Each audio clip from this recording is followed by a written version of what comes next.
মুখ্যমন্ত্ৰী ডাঙৰীয়াই কৈছে তেখেত ৰজা, মুখ্যমন্ত্ৰী ডাঙৰীয়া প্ৰজা। আমিতো আৰু তলত।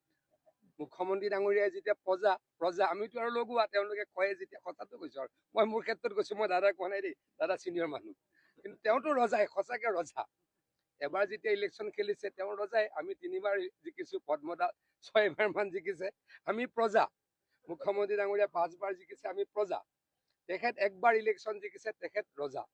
গতিকে ভৱিষ্যতে ৰাইজে ৰজাক বিচাৰে নে প্ৰজাক বিচাৰে, ৰাইজে সিদ্ধান্ত ল'ব।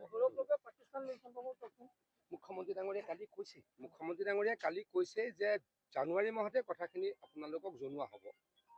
গতিকে আপোনালোকে জানে যিজন ব্যক্তিৰ পৰিয়ালৰ 3জন সদস্যই বিদেশী, গতিকে তেখেতলোক যিহেতু বিদেশীয়ে, গতিকে পাকিস্তানৰ লগত তেওঁলোকৰ সংযোগ থাকিবই ডেফিনেটলি। ভাৰতীয় নহয়।